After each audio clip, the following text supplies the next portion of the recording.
I'm gonna start off with a little song for y'all. Uh, if you recognize it, you get bonus points for the day, and you can shout it out in the comments.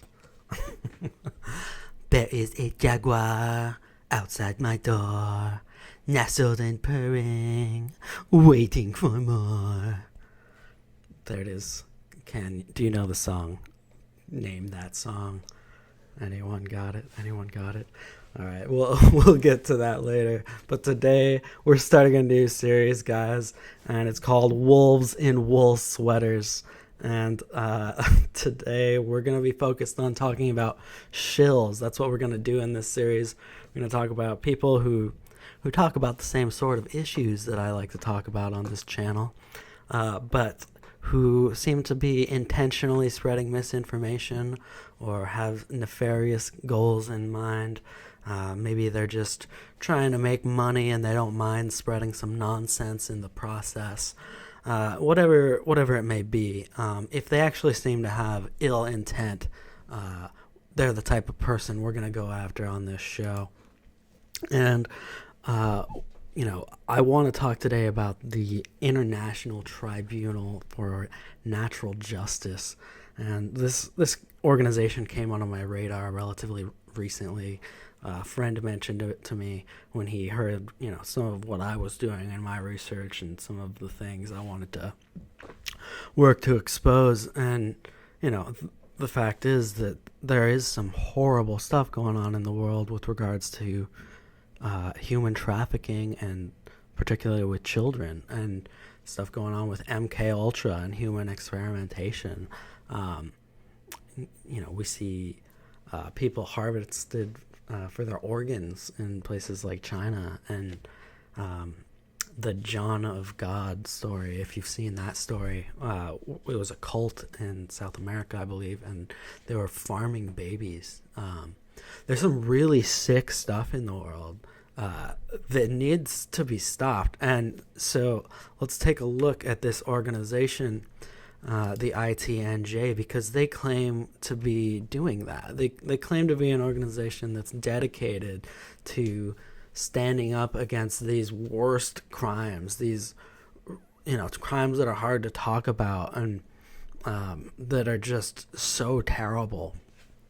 And so, I was pretty excited to hear about this organization at first. But as I started to look into it, there were a lot of alarm bells going off the more and more that I looked into it. And so let's look at some of the key members. We've got the commissioners. This is one of the main presiding judge of this kind of makeshift legal court that they've made. It's kind of a weird organization. You'll see more as we dig into it. But this guy's always a prominent figure, as is Robert David Steele. He's the chief counsel, a very important figure in this organization. And Robert David Steele claims to be ex-CIA.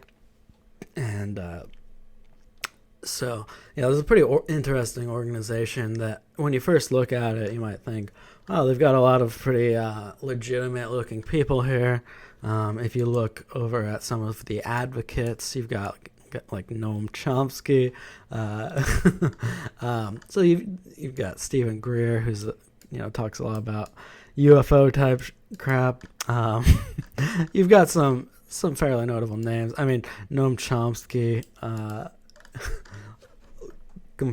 Considered legitimate by plenty. You've also got Michael Tellinger. You might know of him. Kind of a talks about a lot of manipulated history type of stuff. Kind of an interesting figure you might have come across if you studied this type of stuff for a long time. So these guys have kind of spoken out in a favor of the ITNJ and what they're doing. But the founder of this organization is not listed here, actually, and that's a guy named Sasha Stone, but that's not his real name, it doesn't seem. So Sasha made this organization called Humanitad, and so here's the ITNJ logo. They've got links to that. This other organization, kind of connected, New Earth, and then we've got the Immortalis. So here's a bunch of interesting stuff. Their logo, you might notice, is strikingly similar to that of the Jesuits. It's got the H in the middle, and then it's got all the sun rays going off of it. It's pretty similar to the Jesuit logo. It's rather interesting. Saw someone pointed that out. They have another logo that's even more interesting that we'll take a look at. But here's the Humanitad website. Talks a little bit about their mission. And this is a really weird set of organizations that this figure, Sasha Stone, has created. And it says, Humanitad is dedicated to inspiring tolerance and goodwill between people of all nations and faiths. It is committed to ushering in a new era of truth, transparency, and right-mindedness, whilst inspiring growth in the spiritual framework within which we function as a species. Interesting. They want to inspire some sort of spiritual growth. Okay. It says the human heart speaks a simple universal language with universal logic. It is this logic and this language which seeks fellowship amongst humanity beyond artificial divides of religion, nationality, and creed. Our birthright is that of sons and daughters of gods, no less. Humanitad continues to work with select leaders from across all disciplines, nations, and faiths, from heads of states to religious leaders, economists to diplomats, artists to activists. We work towards the implementation and realization of a new earth, which now manifests in accordance to our collective will and in our pursuit of sovereignty, of natural law, and our highest expression. To this end, Humanitad is dynamically involved in fostering a manifestation of the next great stage in the evolution of mankind.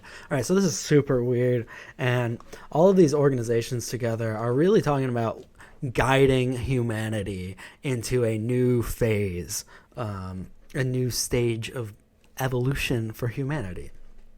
And so we've got Humanitad, and then you've got this other Immortalis. This just links to this. It's right on the Humanitad website as well. It's painful reading Sasha Stone's writing. He's very grandiose, very douchey. And so he says, he's talking about this Immortalis project, though, that they have going. And he says that the leading lights of Silicon Valley are, starting to talk about these things. It says notions ingrained in the Atlantean and Lemurian mythos emerge once again, as well as countless biblical passages referencing men of old living to almost 1,000 years.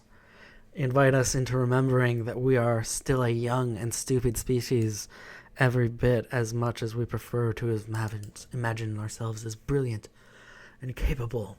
So yeah, he's super grandiose, but like he's talking about the Atlantean and Lemurian mythos. Who else likes to talk about these things?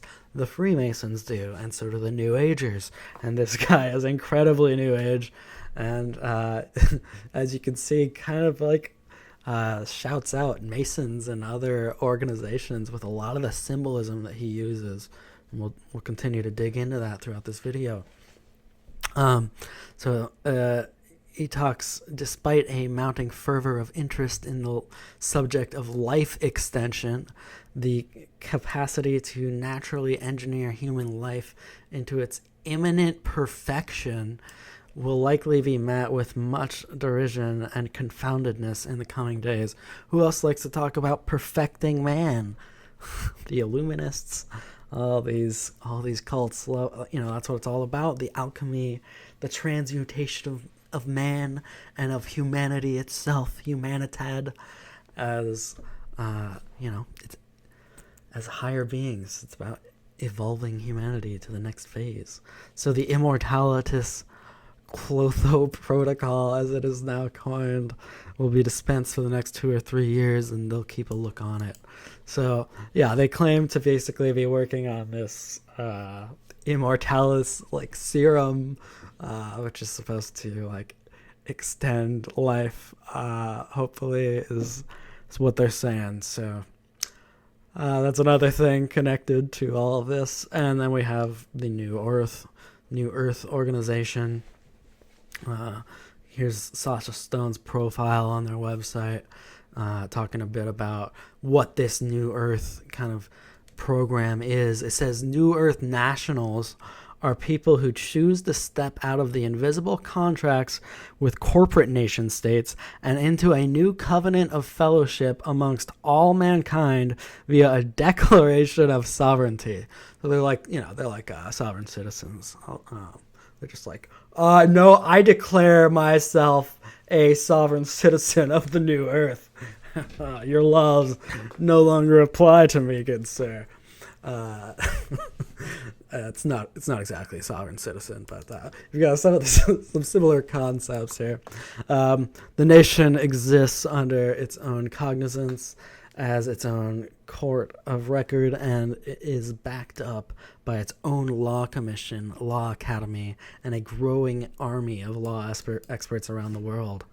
The nation is launching a 0-point economy and has recently launched 0-point time as a unified time signature. So yeah, this New Earth project is very weird, and so you've got all this stuff connected to the International Tribunal for Natural Justice, which claims to be fighting against child human trafficking. But it's clearly not about just that. You've got all this stuff tied in that really seems to be about reshaping the whole world. Very weird stuff. And so here's an article that kind of collects information on a number of these different agencies, including the New Earth Project, but also other similar projects like the Venus Project or the Zeitgeist Movement, and we've also got the Ubuntu Movement, and the Venus Project and the Zeitgeist Movement are like connected pretty directly. But the Venus Project, this is connected to the old Zeitgeist film, the Peter Joseph film. There's a set of films, really. But they talk about a bunch of New Age nonsense in a section of the film, basically. And so there's some legitimate stuff in the film, but then you've got a whole portion of it which is really pushing kind of a Masonic New Age nonsense view, and it's connected to this Venus Project. And of course Venus is Lucifer. These two names are connected, and so like you've got this Venus Project, which is proposing a new potential plan for humanity, and he's got all of these it's got all these plans for smart cities, and so here are all these pictures of smart cities and what they would like to do with the Venus Project. Smart living, and these smart cities are a plan to basically gather people into these controlled environments. If you watched my video on Israeli intelligence, we talked about how some of the weird connections that these other big spying organizations basically have to the creation of smart cities. This is not good stuff. And so these organizations like the Venus Project and also Sasha Stone's New Earth Project and this Ubuntu movement with Michael Tellinger, they're all bullshit. They're these false it's all about controlling people and driving them to these corrupt organizations, providing false hope for how we can direct humanity. But they're all run by these like New Earth, like New Age, kind of Masonic scumbag types.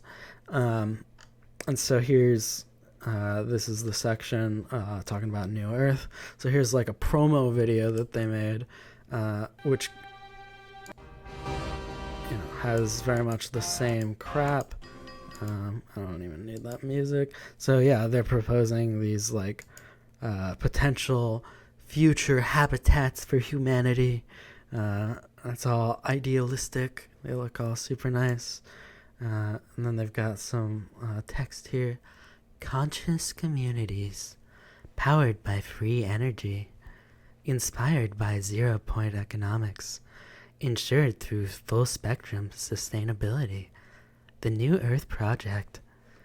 It's so like creepy the way these people present themselves, and it just makes me think of one of those kind of robotic monotone voices for some futuristic hellhole that's being sold to the public, and that's exactly what this is. So let's look here at the FAQ for the ITNJ. We're getting back to this child human trafficking arm of this weird set of organizations.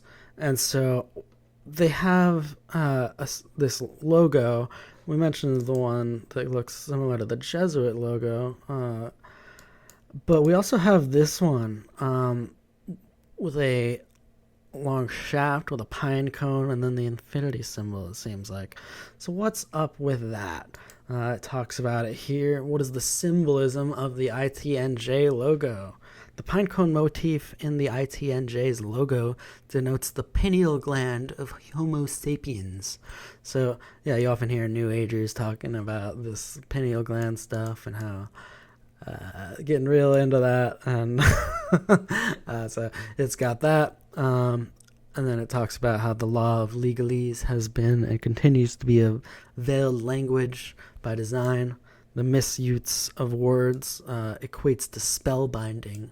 The ritualized magic that law has been subverted towards has not served humankind, but has contrarily conspired to delude us from our higher expression. The ITNJ is breaking these invisible bonds and repurposing the law of language of law. So yeah, they have super grandiose goals. This is not just about calling out child human traffickers and trying to bring attention to this horrible issue. There's clearly a lot more going on with this organization than the surface level might have you think. It also talks here about the figure of 8 symbol on the lateral plane, alludes to the cycle of infinity. This denotes an absolutist approach to, by the ITNJ to pure truth. Pure truth is not by degrees, and where it is enshrined will ever serve to anchor the heavens to the casual realm. Sasha Stone, founder. So what is that symbol really, though? Because they're full of poo. And this symbol, I had to look into it a bit more when I saw it, because I knew there was more to it. And what it actually is a thyrsus. Look at it. You see the pine cone, you see the ribbon around it, looks like the infinity symbol. And what is the thyrsus? It's a symbol, just on Wikipedia here, but yeah, it's a symbol that's associated with Dionysus. You can find legit sources that talk about this too. I know Wikipedia is not the best, but we're just looking at some simple definition of what this thing is. So it's connected to Bacchus and satyrs and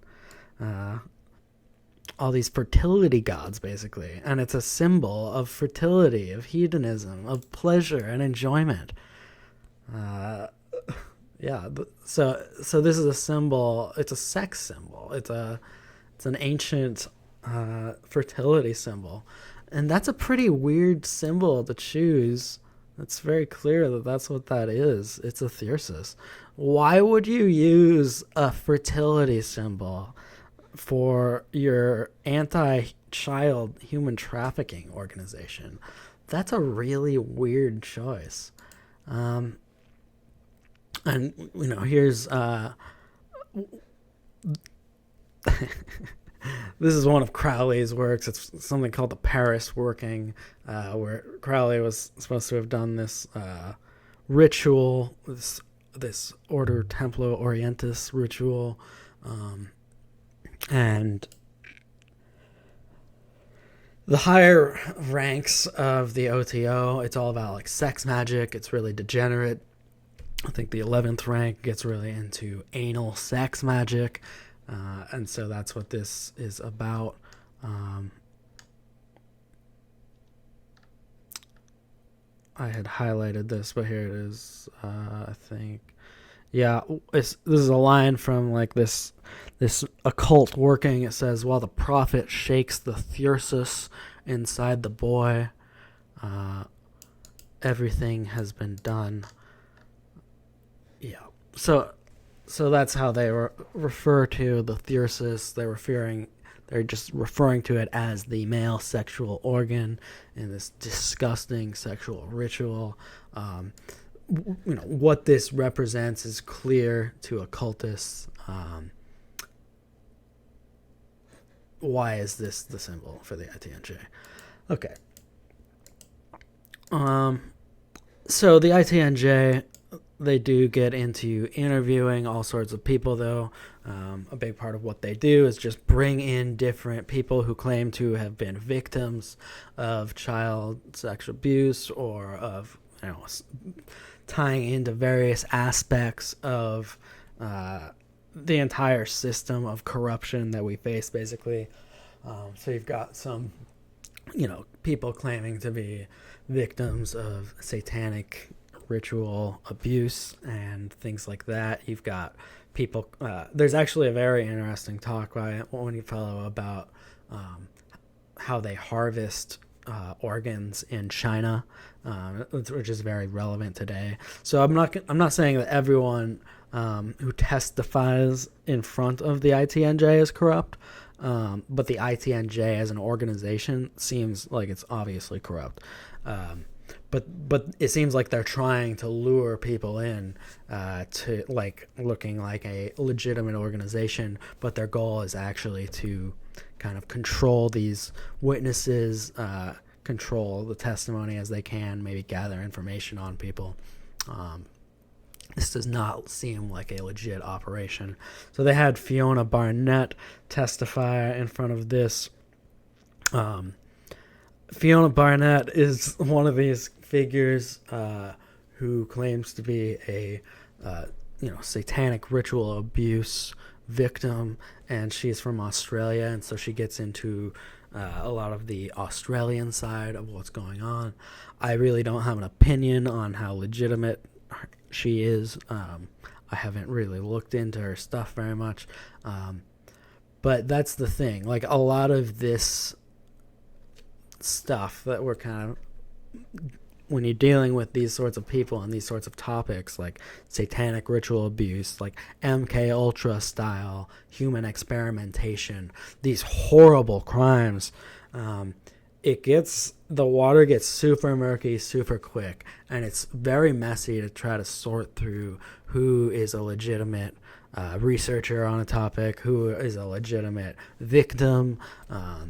It's very messy to try to sort through this stuff, and I really just haven't tried to sort through all of these people. I've looked specifically at the ITNJ leadership itself, though.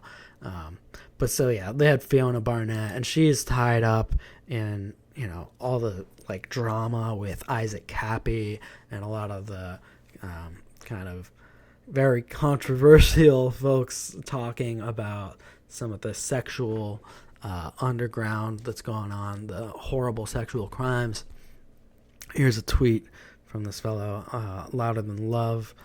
He's working on a documentary on Chris Cornell, and anyway, so he's working on this documentary, but he's saying, "I stand with Fiona Barnett, Rip Isaac Cappy, and he's quoting here. He's got like a picture here talking about his experience at the ITNJ. So I'm going to talk a bit about this fellow. I'm not super familiar with him yet, but the way I kind of noticed him is because he was speaking out against the ITNJ. And he claims here that he says that he was volunteering for the ITNJ during Fiona Barnett's testimony. He seconds her statement here. He says he personally witnessed failed attempts of Sasha Stone to censor and isolate Fiona. He's saying basically that they tried to censor Fiona and what she was saying, some of the names that she was naming, and that he saw this stuff going on, and he kind of eventually leaves the ITNJ and kind of starts looking into it more and is like, oh, this organization is quite garbage and seems to be controlled opposition. So he says he was shocked after being silenced himself over denouncing something, and he started questioning Sasha, and he resigned from the organization. So he had been involved with the ITNJ, leaves it, and here's Fiona Barnett commenting on this post, and she says, you want to know who killed Isaac Cappy? Start with the ITNJ. So Isaac Cappy, another one of these super controversial figures, kind of hard to make out what's going on with him. But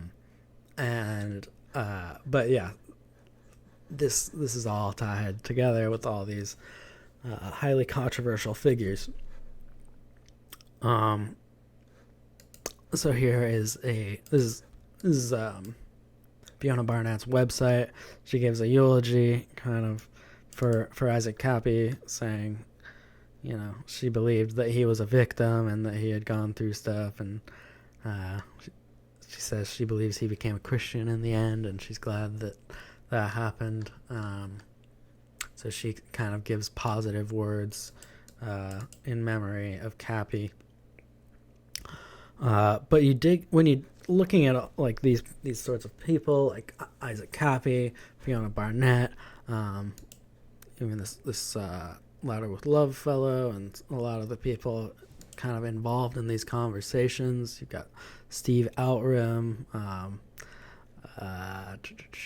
you might know Titus Frost. A lot of these guys talking about this stuff. It's just super messy, and there's a lot of people constantly calling each other out as shills and questioning each other, and like people are wondering, are you a disinformation agent? Are you working with the CIA? There's a lot of finger pointing, and it's messy. Here's a Fiona Barnett article. She mentions Gabe Hoffman here. Gabe Hoffman is the guy who created An Open Secret, which was the documentary film digging into Bryan Singer and Den and some of the sexual scandal in Hollywood, with focusing on underage boys. But, you know, Fiona Barnett here brings up that Gabe Hoffman actually tried to sue one of the victims, the molestation victims that he used in his film. So he actually threatened to sue that guy. And here's an article from HuffPost, which is talking about that. So, yeah, producers of this teen sex abuse documentary threatened to sue a molestation victim over criticism of the film. So, yeah, Gabe Hoffman did do this. I do think Gabe Hoffman is a piece of shit, but you've got a lot of these kind of controversial figures kind of pointing fingers at each other. Here's what Isaac Cappy had to say about Fiona Barnett before he died. Guys, Fiona Barnett is a fucking liar. A big-time liar. Like, a big-time fucking liar. Sorry to say. Sorry it had to be that way. But Fiona Barnett is a big-time fucking liar. Big-time liar. All right, you get the point. Cappy is a weird fellow. Like all these people are really hard to analyze, and you've got a lot of them pointing the finger at each other sometimes. Sometimes they become friends again, again, like after they call each other out and they're like, "You're a CIA shill," and then I see them like tweeting each other a month later and they're like, "Hey, buddy, keep up the great work," and I'm like, I guess you don't think he's a shill anymore. Maybe you should be a little bit more careful about who you call a shill. We're gonna try to be real careful on here on Wolves in wool sweaters. We're gonna be real careful about who we call out. But the ITNJ, definitely full of shit. All of these other figures that we're talking about, like a lot of them, I really don't know what to think of them. So here's another guy, Steve Outrim. Fiona Barnett calling him out. I do not trust Steve Outrim. He's being like, what? Anyone who visits there is there to troll you, Fiona? What's up with that? We've got this other person, Marianne Bernard. Another one of these persons who claims to be an SRA victim. And here she is basically threatening to legal action against Tiffany Fitzhenry. You may follow her on Twitter. She talks a lot about sex abuse and other issues in Hollywood and just in general. Talks about a lot of these same sorts of topics. But yeah, like here's from some email. She's talking about supposed to be a Tiffany email. She's saying that Marianne, who lies about Kissinger, she's not to be trusted. I will obliterate Marianne and all lies.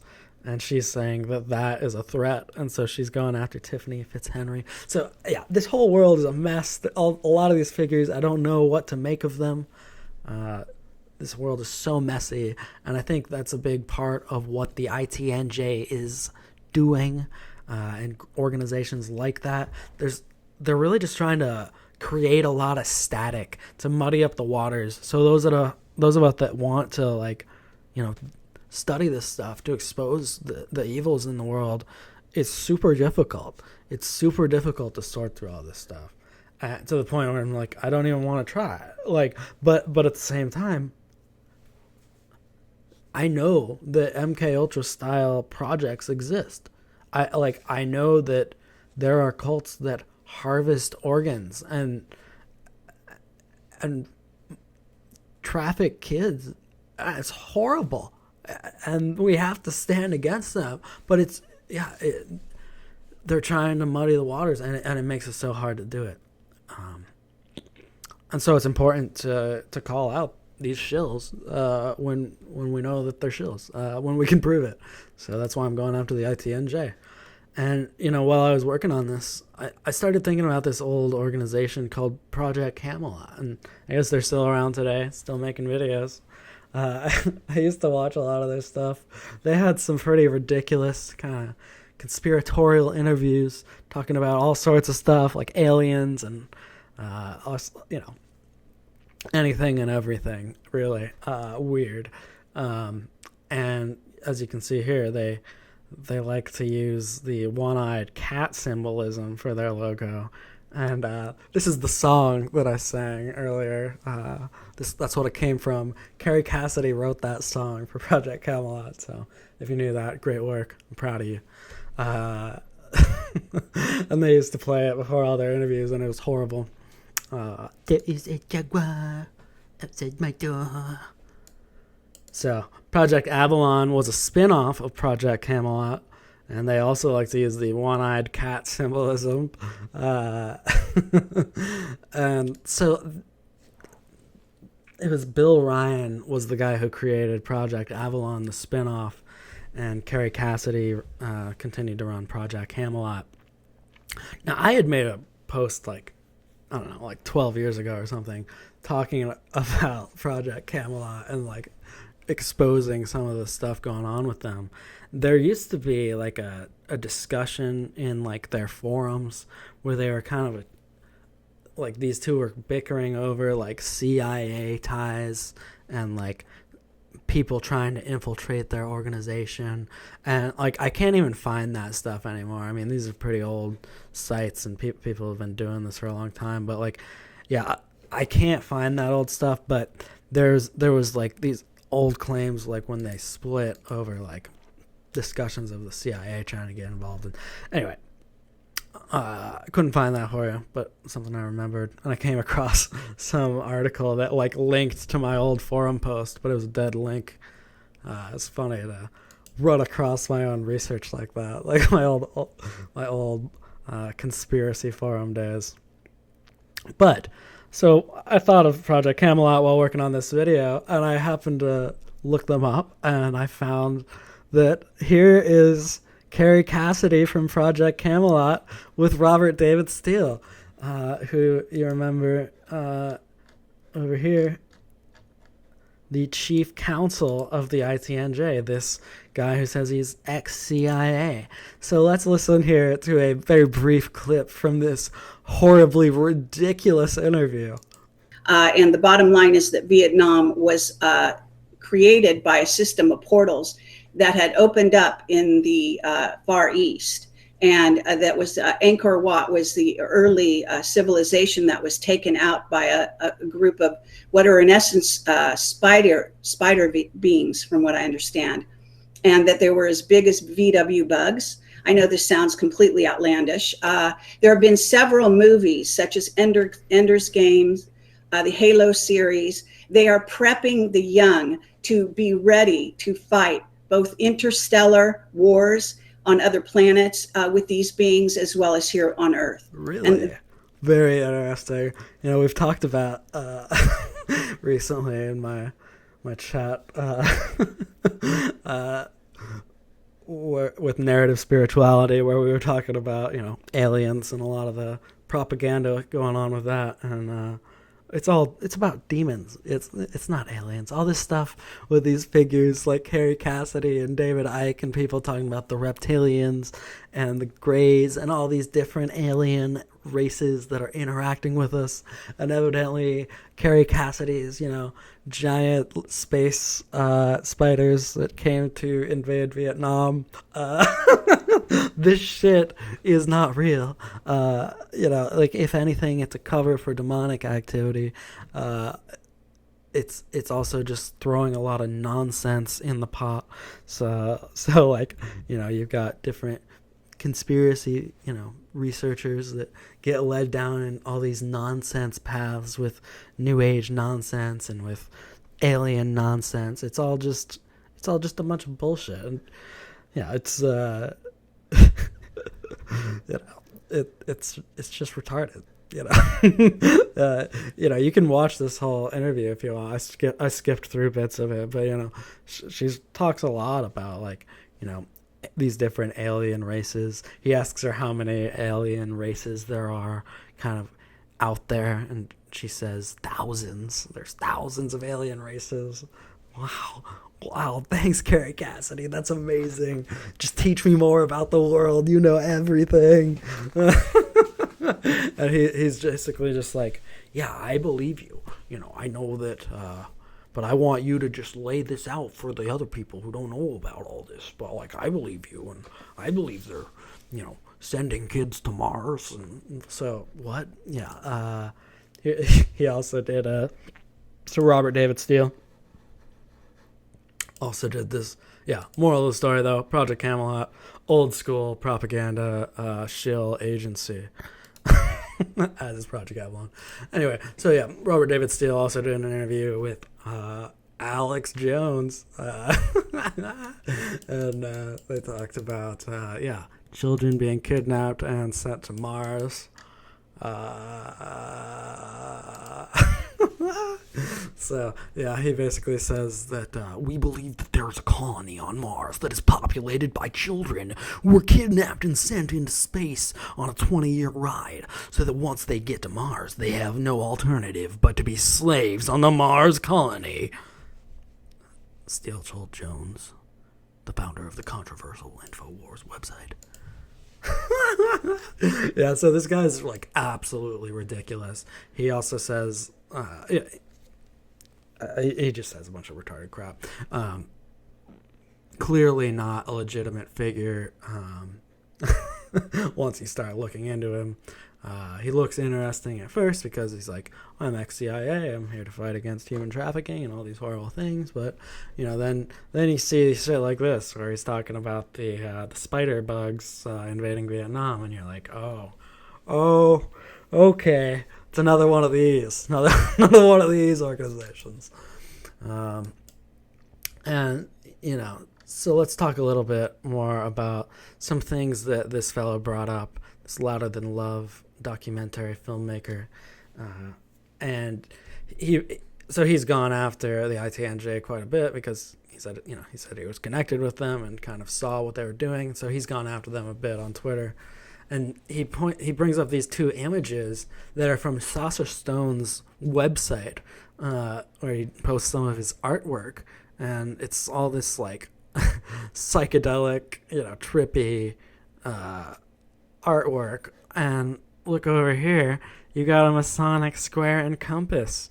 And, that's just one example. He's got another example. This is also from Sasha Stone's website. And you've got, these Masonic symbolism. Like, what's up with that? Sasha Stone.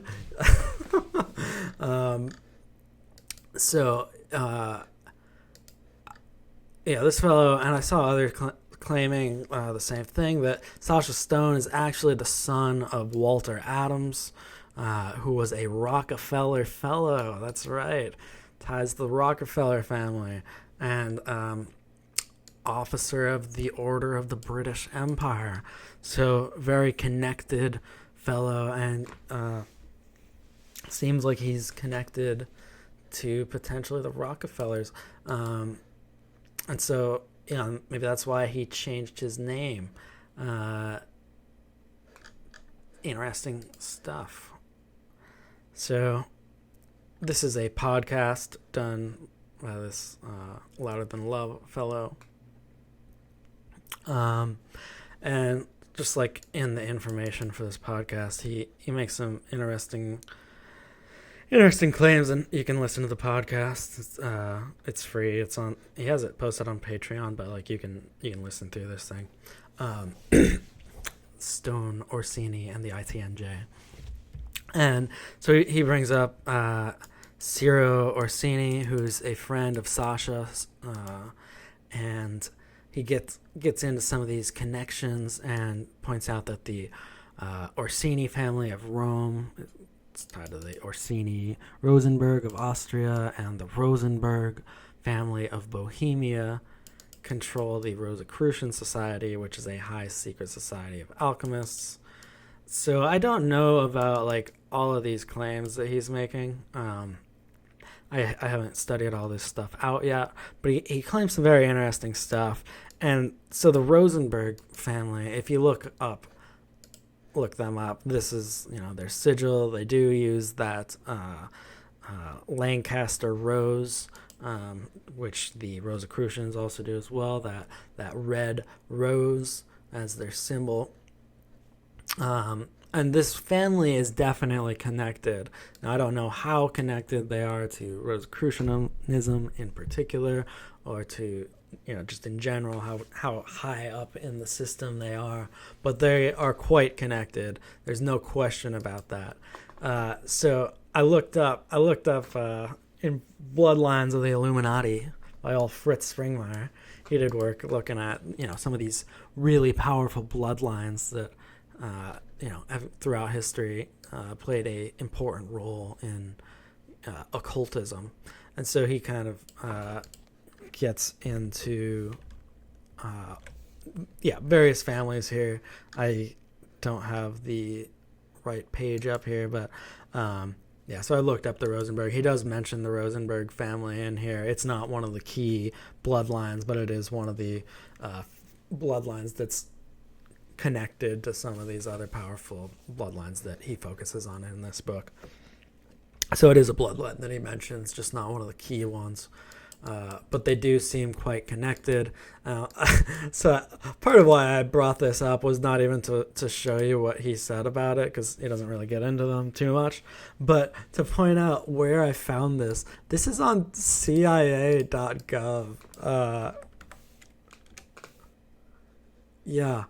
Fritz Springmeier's Bloodlines of the Illuminati is on CIA. Why is the CIA hosting this this book? It's really weird. I don't know what the dealio with that is. But yeah, just something I noticed. Maybe they just want to like flag everyone who clicks on it, and they're just like, yeah, just have it right on our website. So anybody who wants to look for that one, we can just flag them. Like, I don't know. It's weird. But yeah, so I was looking into some of this stuff that he mentions here with the Rosenbergs and people. I came across this blog, which isn't super well sourced while talking about stuff. But it's talking a bit about this. And then at the end, it does mention a bunch of different like Wikipedia pages and a few other like random articles and things that you can check out.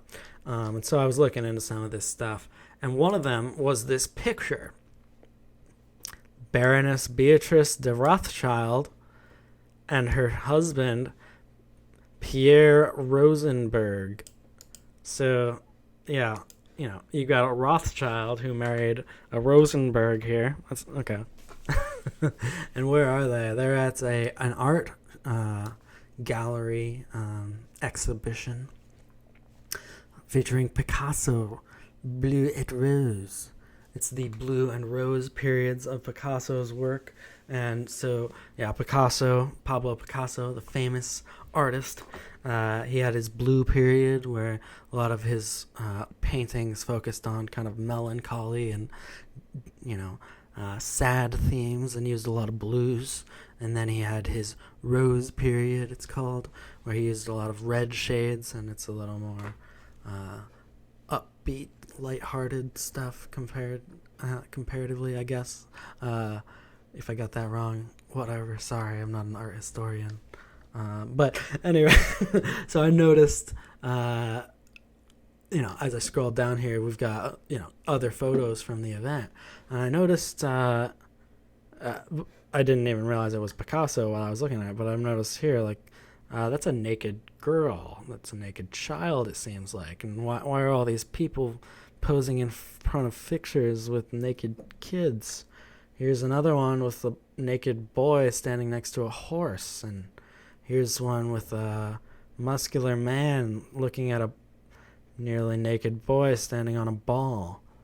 Okay, some interesting artwork, and this is Pablo Picasso's work. And so you've got the Rothschilds and the Rosenbergs and other rich people coming to this art gallery to check out this sort of stuff. You got another naked girl here, and these are all Picasso's works. And Picasso, evidently, he had a girl that he had an affair with named Mary Therese Walter. And says 1927, Mary first met Picasso in Paris. But then, evidently, author Herbert T. Schwartz dates their first meeting back to 1925 in Paris. So it's either so Roy McGuzzar Hasty dates this encounter to January 2028. So there's a 3-year difference, but this goes on assuming that the later date was correct. But it says he and Walter, then 17 years old, began a relationship which was kept secret from his wife until 1935. So that suggests he's 17, but if that other date is right, that means she was 14 years old when Picasso started his relationship with this girl and cheating on his wife, and he also had a daughter with Mary. So eventually, she kind of, Pablo Picasso gets busted and, all blows up in his face, but evidently the girl, Mary Walter, lived close to Picasso's family. She lived in an apartment provided by and next door to his art dealer and friend, Paul Rosenberg. Rosenberg again. So this guy housed this fellow Paul Rosenberg after the affair, like housed this girl that Picasso probably got together with when she was quite young. And so yeah, I mean, and taking a look at this artwork, that's why I even looked up. I was just like, oh, was Picasso into this shit, and into this sick shit that so many of these elites seem to be into? It looks like a strong possibility. Yeah, it does. So, yep, that's how Picasso came up in my studies. And one last thing that my friend Louder Than Love here points out, he volunteered for the ITNJ for months and left upon discovering that his efforts of collapsing and exposing elite human traffickers were being silenced from within. Their mission is to gather intel on victims, control the testimonies, and sabotage their intentions to work with others. Signed with blood. Yes, signed with blood. He posted a picture there. Yeah, Sir John Walsh of Branagh, Sasha Stone here, all of them. You know, blood fingerprints. Yeah, they literally signed this document in blood, and you can see it right on the home page. Here it is. Yeah, all these bloody fingerprints. They literally signed this thing in blood. You know, when people ask you to do weird blood rituals and get involved in secret oaths and anything along those lines, you know, you can assume that they're not a good person. You know, that's the sort of things that we see Masons doing. That's not a good thing. Like, you know, you shouldn't be taking blood oaths. Here's what the Bible says to it about it. You know, in Matthew 5 it says, "But I say unto you, swear not at all, neither by heaven, for it is God's throne, nor by the earth, for it is his footstool, neither by Jerusalem, for it is the city of the great King. Neither shalt thou swear by thy head, because thou canst not make one hair white or black. But let your communication be yea, yea, nay, nay. For whatsoever is more than these cometh of evil." You're just supposed to say yes. Let your word be your word. Don't take oaths. Don't take these weird blood oaths. Don't sign any documents in blood. That should be a sure tell to you that this is not a good organization. So guys, yeah, that's the video for today. Wanted to take a look at the ITNJ, some of what they're doing. They're clearly up to no good. You know, the figures running it have a lot of really creepy connections. They use a lot of really bad symbolism, and you know, these people are just illegitimate. So I wouldn't condemn necessarily everyone who got involved with the ITNJ or spoke in front of the ITNJ, but the people running that thing, they're not trying to put an end to human trafficking, and they're not working to stop these evils that we face in the world. They are the evil we face in this world. They are wolves in wool sweaters, like the Bible warned us about. You know, these people present themselves as fighting against the system, but they are trying to build the next phase of the system. The Venus Project, this New Earth project. These people proposing a new world order.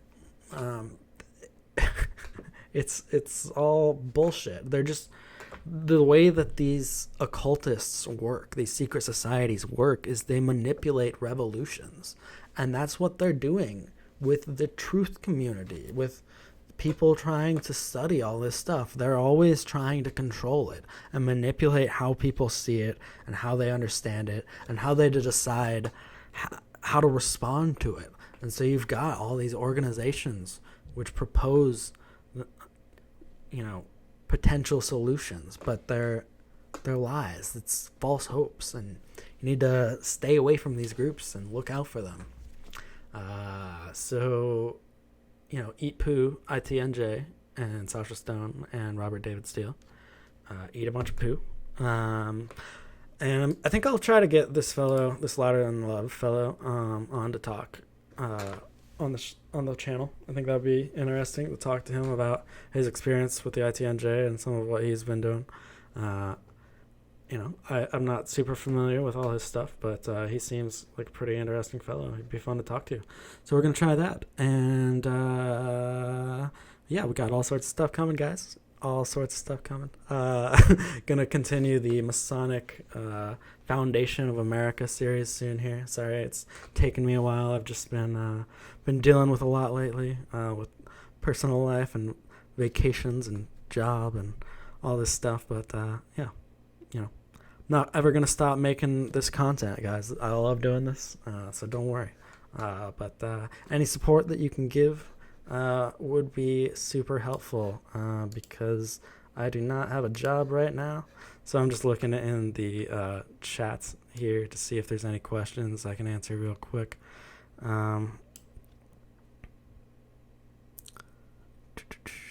Didn't a lot of his lovers kill themselves? I do not know. I haven't done a deep dive on a lot of these fellows. I will not sign that, Marl. I do not accept.